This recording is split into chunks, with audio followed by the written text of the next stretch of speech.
This question is from Sri Priya. I've been listening to your sessions on Mandukya Upanishad, and my question is about the fourfold qualifications. Every time a student from the audience raises the question about lack of these qualifications, you say that the presence of qualifications or lack of them are in the mind, and that you are the consciousness that witnesses the mind that doubts itself. But if we don't need to worry about these fourfold qualities, then why does Gaudapada talk about their importance? Because the way I understand it, these qualifications are important in the path of Raja Yoga or Bhakti Yoga.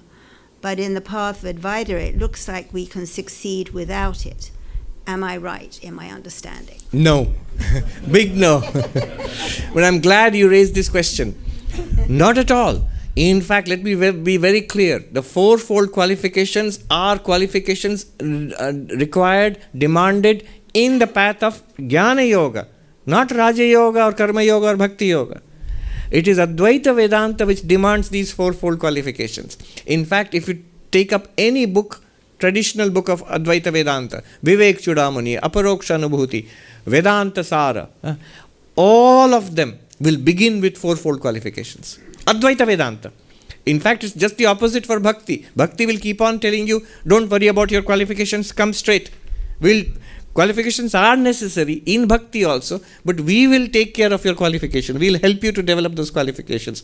Advaita Vedanta is more like an Ivy League school. You need very high SAT scores to get in. So, it is Advaita which requires the fourfold qualifications. It's Advaita which makes a big deal of the fourfold qualifications. And therefore, so if I have ever given the impression the fourfold qualifications are not important, no, I'm very sorry. No, they are important. Especially for Advaita Vedanta, they are important. I see where the problem might lie. Yes, the fourfold qualifications are in the mind. The fourfold qualifications are not in the Atman, not in pure consciousness. In fact, no problem is there in the pure consciousness, in Atman. Right now also, for all of us. The problems are at the mental level, problems are at the physical level, problems are at the societal level. But unless we solve these problems, the enlightenment is also not possible. See, the Atman, pure consciousness, does not need enlightenment. Who needs enlightenment? The one who is not enlightened. If I feel I am ignorant, I am suffering, then I need enlightenment. And you say, but you said I am the Atman, then you don't need enlightenment. But if you feel, let's be honest, I am Atman, I am pure consciousness. I like it, it sounds cool, but does it solve my problems? Do these words fill an empty stomach? No, they don't. I don't get peace out of it. My problems are not solved. My anxieties are not resolved. My fears are not assuaged. In that case, what do? These are problems at the level of the mind. And the solution is also at the level of the mind. By mind, I mean mind, intellect, the whole, the emotional nature, the intellectual nature, all of it. Ignorance at the level of the mind is removed by knowledge at the level of the mind. To generate knowledge at the level of the mind, that's where it is. Knowledge is in the mind. Where else is the knowledge? Is not in the knee or the liver. And knowledge is in the mind. So to generate that knowledge, the mind must be polished. That's where the fourfold qualifications come in. Without those fourfold, yes, it's in the mind. Not in the Atman. But without those fourfold qualifications, the problems in the mind will remain. Even the knowledge that we get from listening to Vedanta and reading, as you said, Mandukya, Gaudapada, all that may be fascinating, inspiring, exciting, but it will not make much of a difference.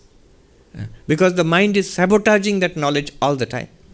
One sadhu, very good sadhu, he said, when he was asked about Vedantic teachings, I'll tell you in Hindi what he said and translate. ये सब जानकारी है महात्मा जी, साधन के बगैर जानकारी कोई काम का नहीं है. These are all, oh monk, this is all information. Without spiritual practice, he says, jap karo, repeat the name of God incessantly. Take the name of God incessantly. That he says, what is the relationship with Vedanta? I am pure consciousness. What is the name of God to me? He says, that information will make no difference in your life without power. He used the word, English word power. जानकारी में power नहीं है महात्मा जी, आप जप करो. You repeat the mantra do selfless service, and above all, try to ground our lives. The Americans have a term, clean up your act. Yeah. A moral life, an ethical life, as far as possible. Struggle. It's not easy. That struggle is important. To have a moral life, clean up your act, one. Then selfless action. Then regular meditation and japa. Devotion to God, yes. Consider it dualistic, whatever it is, do it. If nothing else, if you try to do it even once, we will realize with alarm what is the terrible condition of our mind. How restless, how twisted our minds already are. We have poured so much garbage into it in this lifetime and past lifetimes. It's damaged. So it has to be polished. Vivekananda said, we can only polish the mirror. Just a cryptic statement. We can only polish the mirror. So sadhana, spiritual practice, karma yoga, dharma first, ethics. Then based on ethics, karma yoga and bhakti yoga and raja yoga. Devotion, selfless service and meditation. All of these are powerful, powerful instruments. I mean, they can take you to God realization by themselves, but from non-dual perspective, they are all polishing the mirror. Without polishing the mirror, you will not see the reflection of reality. Without seeing the reflection of reality, the sense of freedom will never come. It will remain, information will remain as information. Hard disk, storage. Hard disk may get liberation, you will not get liberation. Yeah. So, there is an ancient saying, I'll end with that. In the Yoga Sutras it comes, Sankhya samam jnanam nasti, yoga samam balam nasti. There is no knowledge like Sankhya, there is no power like yoga.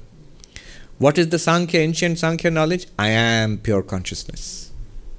So no knowledge like that. It's an amazing knowledge. Great that we are interested in, that she is interested in Mandukya and in Gaudapada's teachings. Fantastic. That's really, really what, if anything is worthwhile to learn, non-duality is worthwhile to learn in this life.